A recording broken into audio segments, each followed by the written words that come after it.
Hola a todos, les invitamos a disfrutar con nosotros de esta interesante historia. Bienvenidos. Con el final de las grandes expediciones de la conquista y el inicio del periodo colonial, se podría pensar que los crímenes contra los pueblos amerindios habían acabado. Pero nada más lejos de la realidad. Los malos tratos y las atrocidades continuaron, en ocasiones bajo nuevas y terribles formas. Ya los contemporáneos se dieron cuenta de las crueldades a las que se sometía a los indígenas. Como prueba, los dos siguientes testimonios. En 1511, en los primeros momentos de la colonización de la Española, Fray Antonio Montesinos dijo estas palabras: «Todos estáis en pecado mortal y en él vivís y morís, por la crueldad y tiranía que usáis con estas inocentes gentes. Decid, ¿con qué derecho y con qué justicia tenéis en tan cruel y horrible servidumbre a estos indios?». De 1582 data un texto estremecedor. Se trata de una cédula de Felipe II en la que el rey se hacía eco de los malos tratos a los que se sometía a los indígenas. Tanta era la desesperación de los indios que en el texto se dice: «Muchos se ahorcan y otros se dejan morir sin comer». De estos malos tratos tenemos infinidad de testimonios a lo largo de más de 3 siglos. Podemos citar algunos ejemplos. Según las constituciones de los naturales promulgadas por el primer concilio limense en 1552, a los indios que renegasen o hablasen contra Dios se les debía encarcelar, dar 100 azotes y cortar el pelo. Cuenta el cronista Felipe Guamán que los indios que protestaban contra los abusos del clero eran amenazados por los sacerdotes con cortarles las narices o matarlos a base de azotes. Estos testimonios hablan de que los prisioneros de guerra eran marcados e incluso mutilados.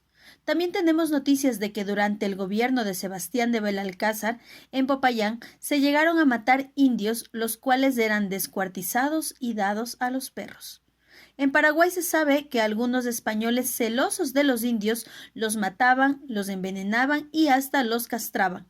En Chile, por ejemplo, sabemos que según algunas ordenanzas los indios tenían prohibido andar de noche por la ciudad, jugar a las cartas bajo pena de 100 azotes e incluso tener más de un perro.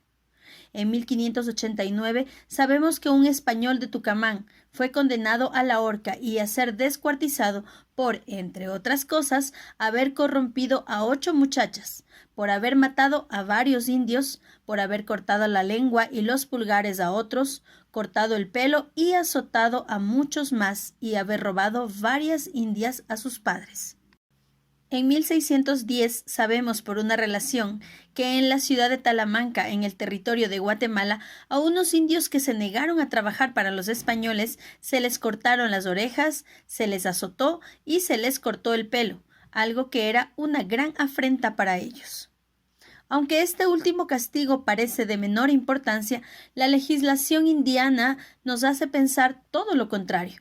Trasquilar a los indios, es decir, cortarles el pelo, era una gran humillación. Por eso las leyes intentaron prohibirlo. En 1560, una cédula real prohibía a los religiosos azotar, encarcelar o trasquilar indios. Una norma similar la encontramos en el Segundo Concilio Limense de 1567. Sin embargo, estas leyes parece que no tuvieron éxito, pues todavía en 1685 podemos encontrar ordenanzas contra este castigo. Otros tipos de castigos, especialmente crueles, eran a los que eran sometidos los rebeldes. En el caso de Túpac Amaru, se le arrastró, se le arrancó la lengua y se le desmembró con 4 caballos. A sus familiares y compañeros también se les ejecutó y sus miembros fueron repartidos por distintas partes de Perú. Tiempo después, a un primo de Túpac Amaru, Diego Cristóbal, se le arrancaron trozos de carne con tenazas caldeadas y luego fue colgado. Otra de las calamidades que debieron sufrir los indígenas durante la época colonial fue la de la Inquisición. Dejando a un lado las atroces torturas que se llevaban a cabo durante el proceso, las penas iban desde la cárcel perpetua, el destierro o servir varios años en galeras, a morir en la hoguera, pena esta a la que, por ejemplo, fue sentenciado en 1539 un cacique de Texcoco. Sin embargo, tiempo después se prohibió a la Inquisición proceder contra los indios, aunque a estos se les siguieron haciendo las conocidas como visitas de idolatrías.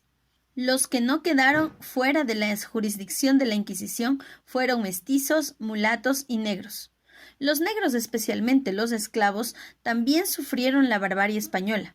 Muchas leyes nos hablan de esto. Por ejemplo, una ley de 1574 sentenciaba a 200 azotes al negro que se fugara y si se hubiera unido a negros alzados sería ahorcado, siendo estas penas aún más duras contra los cimarrones. En otra ley, en 1602, se ordenaba que los negros y mulatos libres que no tuvieran trabajo fueran obligados a trabajar en las minas. El siguiente crimen de los colonizadores, del que hablaremos, es el de la violencia sexual hacia las indígenas, atrocidad muy extendida a juzgar por las fuentes de la época. Por ejemplo, Álvar Núñez Cabeza de Vaca, gobernador de Paraguay, cuenta cómo los españoles tenían relaciones con las indias, las cuales se intercambiaban los unos a los otros. También cuenta cómo 2 clérigos tenían a varias indias encerradas en su casa, algunas tan solo de 12 años. También en Paraguay escribió el clérigo Martín González que las mujeres eran tan maltratadas que preferían matarse. Incluso narra la historia de cómo los españoles se jugaban a las indias. Para finalizar, hablaremos de una de las crueldades cometidas durante la época colonial menos conocida: las deportaciones. Desde los primeros momentos de la colonización, los españoles trasladaron a pueblos enteros desde sus lugares de origen a otros territorios, en ocasiones a mucha distancia, como forma de castigo o para realizar trabajos forzosos. Ya desde principios del siglo XVI, ante la despoblación de la Española, fueron llevados a esta isla miles de indígenas desde las Lucayas para trabajar. También tenemos testimonios del traslado forzoso de indios desde Cartago, en la moderna Colombia, a Perú para luchar en las guerras civiles. En Chile, en la primera mitad del siglo XVII, también se trasladaron pueblos, algunos incluso desde el otro lado de los Andes mediante colleras o por mar hasta Lima. Noticias semejantes sobre deportaciones igualmente las podemos encontrar en Paraguay, donde era frecuente el rapto de mujeres de sus poblados, y en México. Este último lugar fue testigo de una de las últimas deportaciones de la América Española, la de los apaches que fueron llevados desde Nuevo México a Cuba para realizar trabajos forzados. Si te gustó el video, dale like, suscríbete, comparte y comenta con tu opinión o cualquier sugerencia.